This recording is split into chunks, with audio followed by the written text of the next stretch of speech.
Assalamualaikum semua, selamat datang ke channel saya. So, kat depan saya ini merupakan sebuah gaming controller dari Mobapad, iaitu Mobapad M073 Game Controller. Jadi, tanpa kita membuang masa, jom kita mulakan unboxing.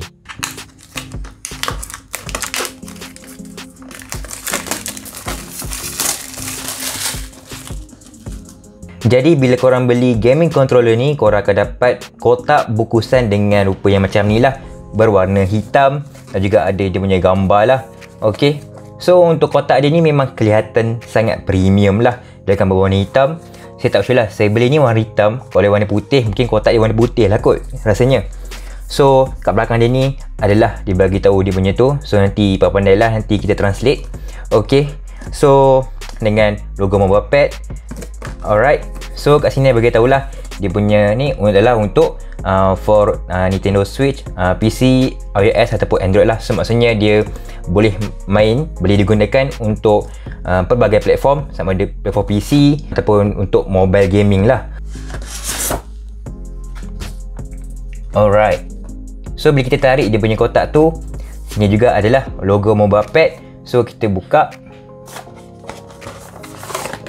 Alright, so saya boleh kata first impression saya lah berdasarkan dia punya packaging ni memang kelihatan premium lah.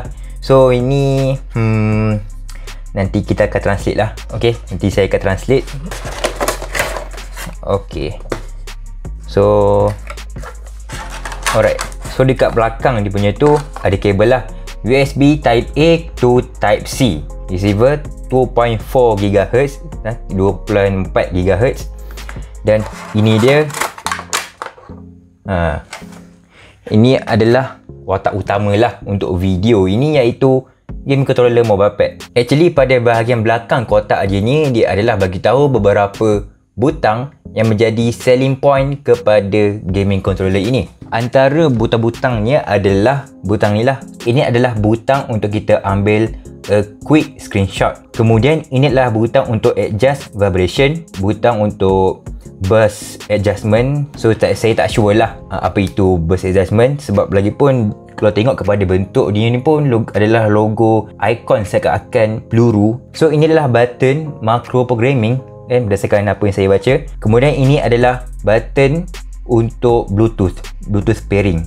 Walaupun dia macam seakan-akan Wi-Fi, tapi sebenarnya adalah Bluetooth. So baik dia letak ikon Bluetooth kan. Dan yang menarik pada controller ini adalah dia ada chip NFC pada bahagian logo dia ni. Ya, NFC. Untuk apa NFC ni kan? Saya tak sure lah kenapa sebuah gaming controller mesti ada NFC. Saya tak pasti apa fungsi NFC tu yang terletak pada game controller ini. Kemudian kat sini adalah dia punya port lah. Inilah port USB Type C, port charging ataupun port untuk sambungan.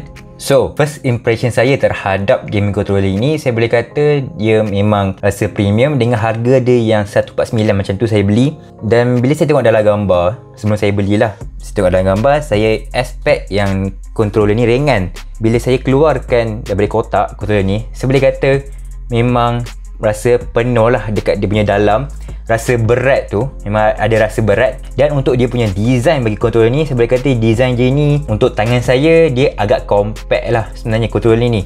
Dia macam agak kecil kalau korang tengok kan. Dengan dia punya ni, pada bahagian untuk kita letak kita punya tapak tangan ni, saya boleh kata dia mungkin agak tidak convenient lah untuk saya punya tangan. Biasanya controller dia akan ada macam, mungkin sini tebal sikit ataupun macam ada grip kan. Contohnya macam saya punya yang lama ni, iaitu Easy SMX yang ni.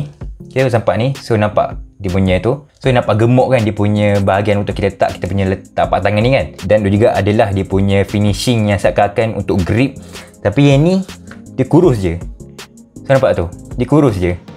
Okay, so mungkin agak kurang sikit dekat situ. Tapi berdasarkan pengalaman pertama saya memegang controller ni, saya boleh kata okey je lah, tak ada masalah pun. Rasa cekepit lah, itu je lah kan.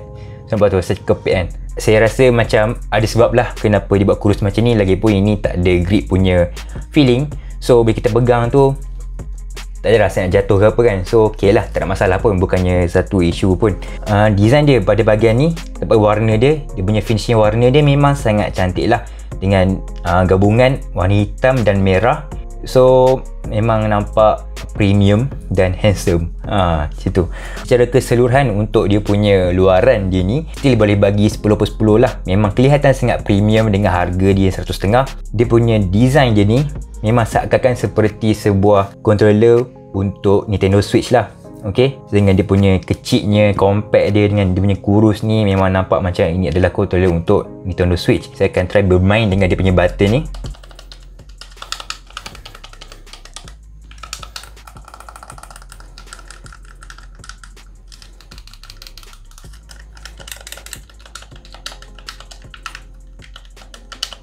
So, pengalaman pertama saya selepas saya dah bermain-main dengan butang pada controller ini, saya boleh kata ada benda yang best dan ada benda yang kurang lah dengan dia punya button ni. Kita cerita benda yang baik-baik dululah. Benda yang baiknya, benda yang bestnya untuk butang pada controller ini, tu utamanya adalah pada bahagian belakang lah. Okay, iaitu butang RT, RB, LT, LB tu. Okay, untuk ni belakang ni, saya boleh kata dia punya feeling menekan butang pada keempat-empat butang ini pada bahagian belakang ni, saya boleh kata effortless. Satu term yang saya boleh sebut iaitu effortless. Dia macam korang tak perlu tekan terlalu kuat ataupun terlalu dalam lah dia punya butang pada bahagian ni. Kalau korang tengok pergerakan jari saya menekan bermain dengan button pada bahagian belakang ni, bila main tu, so nampak tu, memang saya boleh kata effortless lah. So untuk dia punya analog ni pula, untuk analog dia ni memang smooth. Okay, untuk kita tekan dia punya analog ni, saya rasa macam kena put effort lebih sikit lah jika nak compare dengan yang lama ni.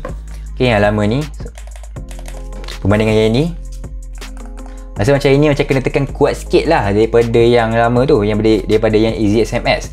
Tapi tak apalah, saya rasa itu bukanlah satu isu yang besar pun, sebab saya tak tahu lah saya tidak pasti macam mana controller yang sepatutnya, macam mana pengalaman yang sepatutnya untuk sebuah gaming controller bila kita tekan pada analog. Tapi saya rasa macam ini kena put effort lebih sikit lah berbanding yang lama tu. Tapi saya rasa macam ok je, tak ada masalah pun. Ok, so untuk button XYBA ni pula, saya boleh kata sama juga, sama seperti pada bahagian belakang ni. Satu term yang saya boleh sebut adalah sama, effortless. Ok, so bila korang tengah main game tu, korang tak rasa macam perlu tekan kuat ke apa, sebab dia seakan-akan bila korang tekan tu, seakan-akan macam ada magnet yang dah tarik. Seakan-akan begitulah. Memang bila korang tekan tu, korang just nak bawa passing ke apa, macam tekan sikit je, tak perlu nak tekan kuat ke apa. Saya rasa macam ada benda yang kurang sebenarnya dekat dia punya button XYBA ni. Saya rasa macam ada satu feeling tu yang macam missing tau daripada terhadap controller ni, terhadap dia button XYBA ni. Dia macam ada satu benda yang kurang sikit dekat, tapi saya tak sure apa dia. Yalah, saya pun baru guna dua controller. Ini adalah controller yang ketiga. Yang first adalah Logitech yang wired tu, kemudian yang Easy SMS yang saya tunjuk tadi, dan juga ini yang ketiga lah. Dia macam ada satu benda yang kurang untuk dia punya button XYBA ni, tapi saya tak pasti apa dia sebenarnya. Mungkin sebab saya dah pernah gunakan yang dua sebelum tu,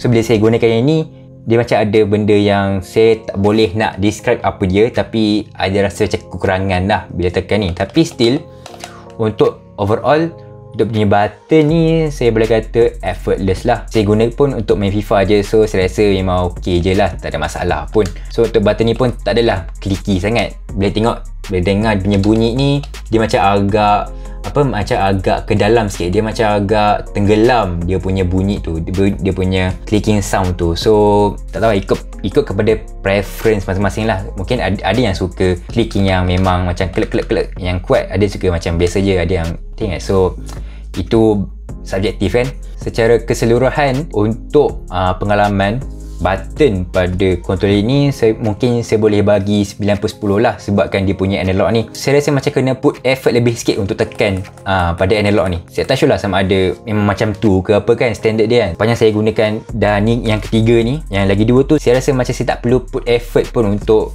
tekan butang analog ni, tapi ini macam kena put effort lebih sikit. Sebab itulah bagi saya rasa dia 9/10 lah, sebab saya rasa kalau dia punya button ni lagi senang tekan, saya rasa lagi baik kot kan. Ok, so review secara ringkasnya selepas saya menggunakan controller ini selama sehari. So untuk main FIFA, controller ni memang recommended lah. Dia punya button pada controller ni memang responsif, dan macam saya cakap lah, dekat dia punya bahagian belakang ni, button belakang ni RT, RB, LT, LB tu memang effortless, memang Dia korang main tu selesa lah, senang kata kan. Dengan dia punya button ABS1 ni pun memang baik lah. Cuma pada awal, pada permulaan saya bermain menggunakan controller ini, saya boleh kata agak kekok. Sebab apa? Sebab selepas saya dah buat sedikit research lah, dan juga melihat kepada button-button yang disediakan pada controller ini, saya boleh kata yang sebenarnya controller ini dicipta, dihasilkan, dibuat untuk Nintendo Switch. Ya, Nintendo Switch. Selama ni saya ingatkan ini adalah controller memang main dia adalah PC. Ya, dia boleh digunakan untuk PC, dia boleh guna untuk mobile platform. Rupanya bila tengok kepada lepas saya dah buat belik-belik, memang dia adalah sebenarnya untuk Nintendo Switch. Sebab itulah saya rasa macam agak kekok dan agak rasa berlainan sikit bermain menggunakan controller ini. Surprisingly, walaupun controller ini main dia, utama dia adalah untuk Nintendo Switch, tapi dia bagi receiver 2.4 GHz. So sebab itulah saya ingatkan ini adalah controller PC. Memang main dia, utama dia adalah PC. Sebab dia bagi ni, sebab kebiasaannya bila controller tu memang dibuat untuk Nintendo Switch, memang dia takkan bagilah receiver macam ni kan. So biasanya bila kita nak main kat PC ataupun kita nak guna untuk mobile platform ke apa, memang kita connect guna Bluetooth. So saya rasa memang baguslah benda tu kan, memang sangat baik. So bila adanya receiver 2.4 GHz ni, dia kurang lah rasa delay tu. Dia punya apa orang panggil, kalau kita nak compare dengan Bluetooth yang kita akan connectkan dekat kita punya laptop ataupun PC tu, sebenarnya menggunakan dongle 2.4 GHz ni pengalaman dia lebih baik lah sebenarnya berbanding dengan Bluetooth. Bluetooth ni possible untuk delay tu memang adalah bila kita gerak sana ke sini kan, ataupun bila kita gerak jauh sikit. Cuma ada satu benda yang pelik lah kan, dia punya kat bahagian logo ni ada NFC chip, ada tag NFC. So saya memang sampai sekarang tak sure apa dia punya function, saya tak belik lagi, saya tak sure lah. Dia punya connectivity dia memang best lah, korang just plug and play, di mana korang cucuk ni dekat USB port dan tekan button ni lah. Ini adalah ada button untuk connectivity. So cucuk, tekan ni dan hidupkan controller ni, dan samalah tekan dia punya apa nama tu, yang untuk pairing tu. So nanti dia akan pairing, dan bila pairing tu benda ni akan vibrate lah, dia akan bergetar menunjukkan bahawa dia dah connect lah, dia dah bersambung. Untuk dia punya LED indicator ni berada di tengah ni lah, di lampu kat situ patutnya warna biru tu kan.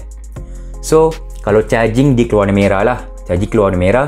Kalau kita menggunakan buster adjustment ni, dia akan keluar warna hijau. Dia macam ada satu mode tu, mungkin mode tu function dekat Nintendo Switch lah kot kan. So saya lupa nak mention bahawa yang controller ini didatangkan dengan bateri bersaiz 1000 mAh, dan Mobapad claim lah yang bahawa bateri dia ni bila full charge boleh tahan sehingga 40 jam. Actually sebenarnya boleh lah kot tahan beberapa hari kan, lebih daripada 40 jam tu. Saya rasa 40 jam tu mungkin adalah penggunaan terus, dan saya takkan buat benda tu kan. Macam mana nak buat, tak ada masa nak buat kan.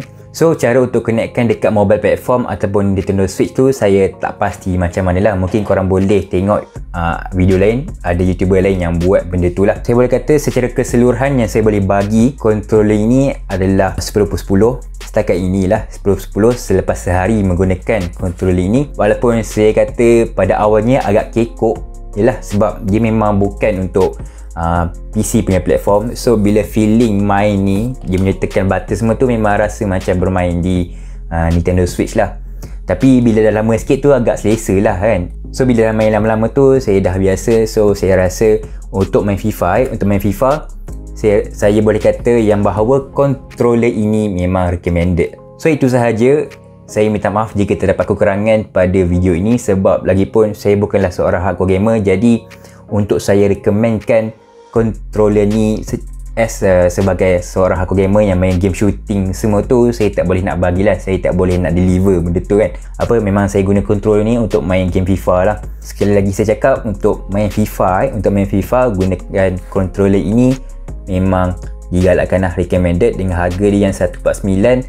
So sekian sahaja video saya untuk kali ini. Kalau korang dapat info dari video saya dan suka dengan video saya, korang boleh consider untuk tekan butang like dan klik butang subscribe, sebab lepas ni akan ada banyak lagi video-video saya yang akan datang insya-Allah. So sehingga kita berjumpa lagi, terima kasih kerana menonton. Bye bye. Assalamualaikum.